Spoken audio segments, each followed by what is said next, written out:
Good morning, my dear students. Last class we discussed about the one factor that create the responsible for making nationalism in Europe. That is the French Revolution. French Revolution bring a number of measures that leads to the formation and making of nationalism in Europe. In this class we are going to discuss about another factor that is responsible for the making of nationalism in Europe, that we call the Napoleon's reforms.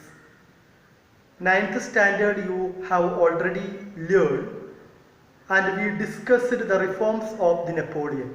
Napoleon Bonaparte was the Emperor of France who enforced and practiced the reforms, then after created the France into a big nation.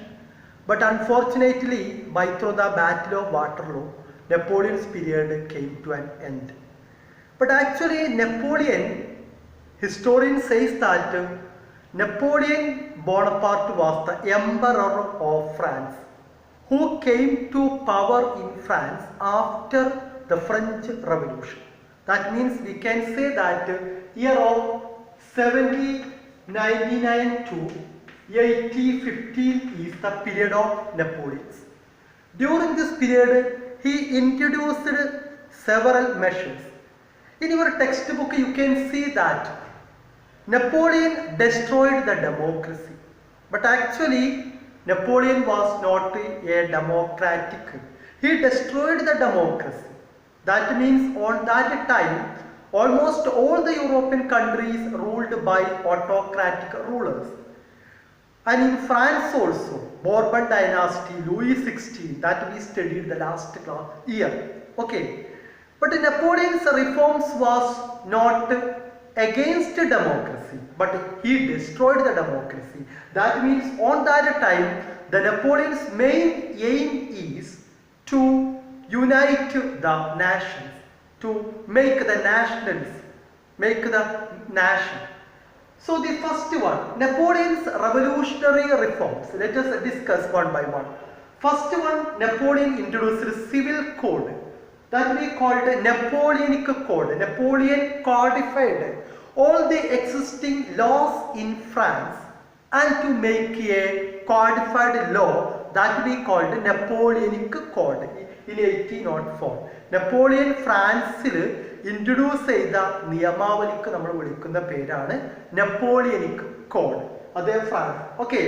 The two important principles that is the basis of the Napoleonic Code. First one, equality before the law. On that time in France, all are not equal. That we already studied that. Do you remember? The French society divided into 3 estates. Okay, in these 3 estates, clergy, nobility and commons, all are not equal. But Napoleon removed such kinds of the variation and such kinds of the disparity and inequality. He established, reintroduced the equal society. So his code of law first based on equality before the law. Second one, secured the right to property. These are the main important points of the Napoleon. Now the next one is that other reforms. On that time, the France introduced guild restrictions. Okay, guild restriction means each trade group they control and they impose restriction on a particular trade, particular commercial groups. No new tradesman can't enter into that group. That we called guild restriction. അപ്പോൾ അന്നത്തെ കാലത്ത് യൂറോപ്പിലൊക്കെ ഉണ്ടായിരുന്ന പരിപാടിയാണ് പുതിയ trade group ആരംഭിക്കുമ്പോൾ അതിലേക്ക് പുതിയ ചില ട്രേഡേഴ്സിന് വരാൻ പറ്റില്ല. നല്ല കയ്യിൽ പണം ഉണ്ട്, എന്നാൽ പുതിയൊരു ബിസിനസ് തുടങ്ങാൻ വെച്ചാൽ പറ്റില്ല. കാരണം അന്നത്തെ കാലത്ത് ഗിൽഡ് റെസ്ട്രിക്ഷൻ എന്ന പരിപാടി ഉണ്ടായിരുന്നു. ഏത് ബിസിനസ് നടത്തുന്ന ആൾക്കാർക്കും ഒരുപാട് ബുദ്ധിമുട്ടുകൾ. പക്ഷേ നെപ്പോളിയൻ ആ സിസ്റ്റം റിമൂവ് ചെയ്തു. All the persons he encouraged the trade and commerce inside the France and outside. Okay, transport and communication system improved. That is the main important reforms of the Napoleon. Next one, he freed the peasants from the serfdom. On that time, French society, the French political and economic system fully controlled by the feudal system. Feudal സിസ്റ്റത്തിനാണ് നമ്മൾ serfdom എന്ന് പറയാം. പകലന്തിയോളം ജോലി ചെയ്യുന്ന പെസൻസിനും ഫാമേഴ്സിനും ആർട്ടിസൻസിനൊക്കെ വൈകുന്നേരം ആകുമ്പോൾ എന്തെങ്കിലുമൊക്കെ കിട്ടും. യഥാർത്ഥ ജോലി ചെയ്യുന്ന ആളുകൾക്ക് ഒന്നും ലഭിക്കാതിരിക്കുകയും ഒരു ഹാർഡ് വർക്കും ചെയ്യാത്ത ആളുകൾക്ക് എല്ലാം നേടിയെടുക്കാൻ പറ്റുകയും ചെയ്യുന്ന ഒരു സിസ്റ്റമാണ് serfdom. Napoleon was banned serfdom and freed the peasants, artisans, handicrafts, every person. Everyone enjoyed the newly freed.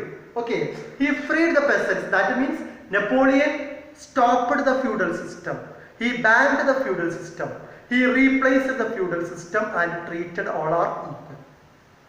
Next one, throughout his empire, he introduced uniform laws. Uniform laws means all are make equal. Uniform laws, and then weight and measures. He introduced weight and measures. That means on that time French society there is so many local dialects and the local variation is there. Okay, ഫ്രാൻസിൽ തന്നെ പണ്ട് കാലത്ത് 10ഉം 15ഉം waiting system ഉണ്ടായിരുന്നു. ഫ്രാൻസിലെ പാരീസിൽ പോയാൽ കാണുന്നതാവില്ല വേഴ്സായിൽ ഉണ്ടാവും, വേഴ്സയിൽ പോയാൽ കാണുന്നതാവില്ല ബ്രസ്റ്റിൽ ഉണ്ടാവും. ഇങ്ങനെയൊക്കെ ഡിഫറെന്റ് ആയിട്ടുള്ള വെയിറ്റിംഗ് സിസ്റ്റം റിമൂവ് ചെയ്തിട്ട് through out the France the single uniform system of wait and measures, then uniform law also enforced by the Napoleons. The next one, common national currency. He introduced common national currency. The single currency introduced. The different local dialects based currencies were removed. രാജ്യത്ത് മൊത്തത്തിലായിട്ട് ഒറ്റ currency. ഇപ്പോൾ നമ്മൾ ഇന്ത്യയിൽ ഒരു currency മാത്രം അല്ലേ, പക്ഷേ നേരെ മറിച്ച് ഗുജറാത്തിന് ഒരു കറൻസി, തമിഴ്നാടിന് ഒരു കറൻസി, കേരളത്തിന് ഒരു കറൻസി എന്നൊക്കെ ആണെങ്കിൽ നമ്മുടെ ലിമിറ്റേഷൻസ് ആലോചിച്ച് നോക്കൂ. കേരളത്തിലെ പൈസ കൊണ്ട് തമിഴ്നാട്ടിൽ പോയി നമുക്കൊന്നും വാങ്ങാൻ പറ്റില്ല. പക്ഷേ നെപ്പോളിയന് പണ്ട് ഫ്രാൻസിലും യൂറോപ്പിലെ മിക്ക രാജ്യങ്ങളിലും ഇങ്ങനെയുള്ള ലോക്കൽ ഡിഫറൻസസും ലോക്കൽ ഡയലക്ട്സും ഉണ്ടായിരുന്നു. But in France Napoleon introduced these the revolutionary measures. Okay, once again first one, the code of Napoleon based on the equality before the law secured the right to property. Second one, guild restriction removed, and third one, transport and communication improved, freed the peasants from the serfdom. Peasants, artisans, handicraft also enjoyed. Uniform law, weight and measures, common national currency also introduced. But actually these measures not stand only in France, but it flow out of the France, Dutch, Netherlands, and then after Switzerland, then it moving to France, Austria, almost all the European countries, and all the pupils in out of all the pupils in different European countries, and they eagerly waiting, and they were proudly accepted the Napoleon's reforms, try to practice. But very soon they tried to fight against the Napoleon's reforms. ഈ റിഫോംസുകളെല്ലാം ഫ്രാൻസിന് മാത്രമല്ല, out of ഫ്രാൻസിന് പുറത്തുള്ള പല രാജ്യങ്ങളിലും ഈ reforms flow ചെയ്തപ്പോൾ എല്ലാവരും അത് സ്വീകരിച്ചു. പക്ഷേ ഫ്രാൻസിന് പുറത്തുള്ള പല യൂറോപ്യൻ കൺട്രീസിലുള്ള ജനങ്ങൾക്കും ഈ റിഫോംസ് ഇരു കൈ നീട്ടി സ്വീകരിച്ചു. പക്ഷെ വളരെ വൈകാതെ തന്നെ ഈ റിഫോംസിനെ അവർ എതിർക്കാൻ തുടങ്ങി.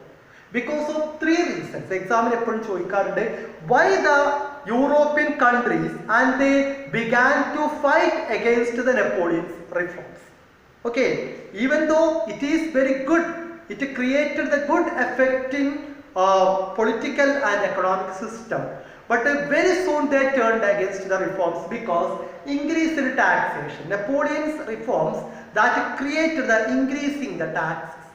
Next one is that censorship. Censorship means ban on media and printing. Napoleon's maximum tried to ban the speech and expression. That we called censorship. And no person allowed to say any word against the government and the emperor. Okay, so the censorship is another important bad effect of Napoleon. Next one, forced conscription. That means forced military recruitment. Maximum Napoleon's main important aim is that to collect maximum from the military. By this military, he maximum encourages the people into recruiting them. So, okay, these are the problems that created against the that leads to the criticism against the Napoleon's reforms. Okay, these are the two factors: French revolutions. Next one, Napoleon's reforms. How it leads to the creation of the nationalism in Europe. The next one, aristocratic society. The next one is that a gang. We are going to discuss about one group. This group is responsible for the creation of nationalism in Europe. That we called aristocratic. Aristocratic society means politically powerful and economically or financially sounded community that we called aristocratic. Most of them were lived in the town area, but some of them live in the village, rural level with the land property. അങ്ങനെയുള്ള വിഭാഗത്തെ നമ്മൾ വിളിക്കുന്ന പേരാണ് aristocratic society. നമ്മുടെ നാട്ടിലെ കുലീന വിഭാഗം, അതായത് സമൂഹത്തിൽ പൈസക്കാരായ കുറച്ച് പണക്കാരായ വെൽത്തി ആയിട്ടുള്ള കുറച്ച് വിഭാഗം, അവർക്ക് പൊളിറ്റിക്സിൽ ഭയങ്കര പവർ ഉണ്ട്, എക്കണോമിക്കലി അവർക്ക്, പക്ഷെ അവർക്ക് പലപ്പോഴും പിന്നെ യൂറോപ്യൻ കൺട്രീസിലുള്ള ആ ഒരു ഔട്ട്ഡേറ്റഡ് ട്രഡീഷണൽ സിസ്റ്റത്തെ അവർക്ക് വലിയ ഇഷ്ടമല്ല. മനസ്സിലായോ? ആ പണ്ട് കാലത്തുണ്ടായിരുന്ന പണ്ടത്തെ മൊണാർക്കി, അതേപോലെ പഴയ കാലത്തുള്ള എസ്റ്റേറ്റ്, ഫ്യൂഡൽ സിസ്റ്റം, ഇതിനോട് അവർക്ക് വലിയൊരു ഇഷ്ടമല്ല. അപ്പൊ അങ്ങനെയുള്ള ഒരു aristocratic society. Okay, especially they are industrialist. We already studied in 9th standard, just like the middle class. Okay, industrialist, businessmen, professionals, lawyers, bankers. These teams we generally called aristocratic society. They does not follow the local, the regional variations of the France. And so they always use common languages. They always speak French. Okay, neglecting and ignoring the regional variations, and they try to make a marriage relation with one area to another. They do not try to limitize their particular regions. Okay, and they were educated, they were liberal minded. Okay, because of the influence of this aristocratic society, they maximum try to improve and convert the France into the nationalism. Okay, so Napoleon's reforms, you remind first topic. Second topic is that aristocratic society, politically powerful and financially sounded community or society, those worked in France, Germany, etc. Okay, on that time the Europe divided into two parts. First one, western part, most of the land by the peasants, and the eastern side mainly the serfs. So in this system, they decided to convert the country into a nation that we called nationalism ഉണ്ടാവുമ്പോഴേ nation ആവും. അപ്പോൾ പല European കൺട്രീസിലും വളർന്നു വന്ന പുതിയൊരു കമ്മ്യൂണിറ്റിയാണ്. അവർ നല്ല magazines വായിക്കുന്നു, പുസ്തകം വായിക്കുന്നു. അവർ ഈ റീജിയണലായിട്ട് പഴയ ഓൾഡ് ട്രഡീഷണൽ സിസ്റ്റത്തെ അവർ ഇഷ്ടപ്പെടുന്നില്ല. അവരെപ്പോഴും ഡെമോക്രാറ്റിക് പൊളിറ്റിക്കൽ ന്യൂ ഐഡിയാസ് ആണ് അവർ ഇഷ്ടപ്പെടുക. അപ്പോൾ അവർ രാജ്യത്തെ യൂണിഫൈ ചെയ്യാൻ വേണ്ടിയിട്ടുള്ള ഒരു അറ്റംപ്റ്റ് ആണ്. They are the aristocratic society. Okay, so from them a new ideology is emerged that we called liberals, that we will study the next class. Okay.